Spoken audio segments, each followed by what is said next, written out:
Principle of NMR स्पेक्ट्रास्कोपी के अब ये इसका असूल क्या है, ये कैसे काम करेगा, क्या करेगा।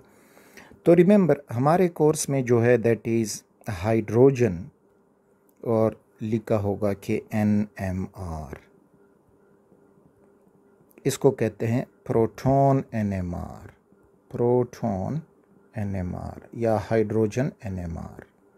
दूसरा जो इस्तेमाल होता है वो है कार्बन 13 एनएमआर।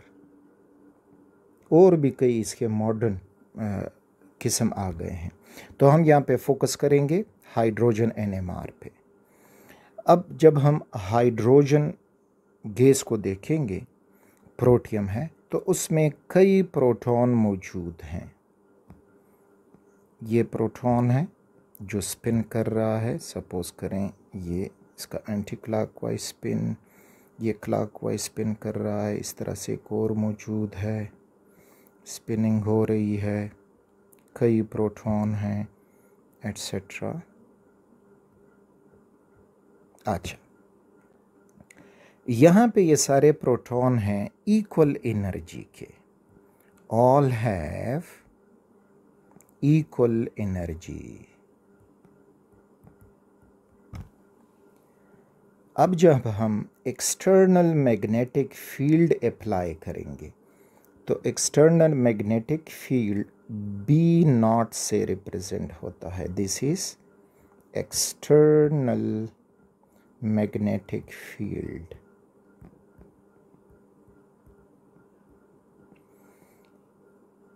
तो ये इस डायरेक्शन में जा रहा है।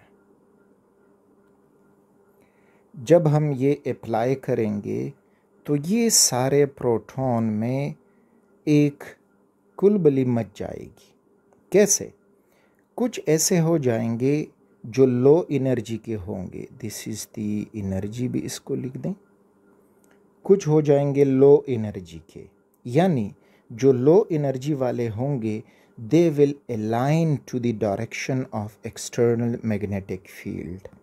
यानी ये ले लें, ये proton which is aligned to the direction of external magnetic field. और कुछ ऐसे प्रोटॉन होंगे जो इस मैग्नेटिक फील्ड के अपोजिट होंगे, उनका डायरेक्शन इसके अपोजिट होगा। अब हमें क्या मिलेगा?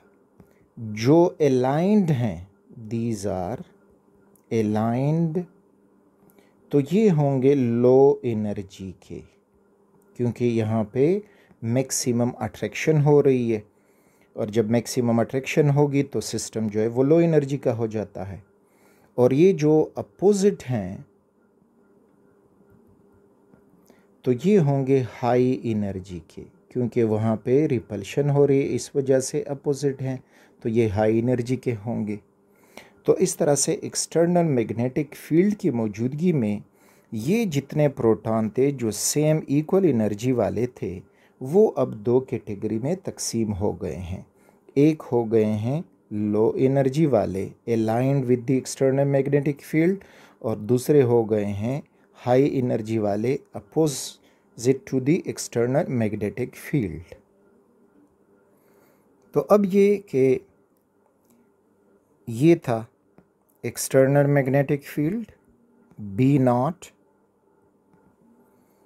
यहाँ पे प्रोटॉन जो इसके अलाइंड स्पिन कर रहे हैं लो एनर्जी वाले, और प्रोटॉन जो अपोजिट स्पिन कर रहे हैं वो हाई एनर्जी वाले।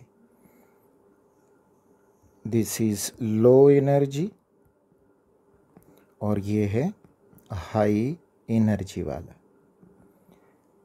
अब हम क्या करेंगे कि रेडियो वेव से हम जो प्रोटॉन एक्सटर्नल मैग्नेटिक फील्ड के साथ अलाइंड हैं, तो रेडियो वेव्स की मदद से इनके स्पिन को फ्लिप करेंगे ताकि वो हाई एनर्जी हो जाएं और opposite to the external magnetic field हो जाएं।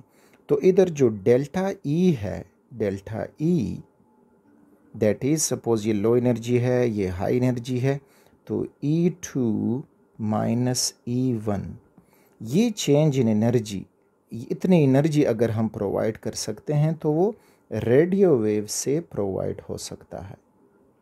रेडियो वेव्स, तो रेडियो वेव्स क्या करेंगी कि जो लो एनर्जी वाले प्रोटॉन हैं इनकी फ्लिपिंग करेगा और उनको हाई एनर्जी में पहुंचा देगा। अब दोबारा इसी मैकेनिज्म को देखते जाएं। यहाँ पे this is the external magnetic field B0, यहाँ पे ये लो एनर्जी वाला फोटोन और ये प्रोटॉन, नॉट फोटोन, और ये जो है हाई एनर्जी वाला।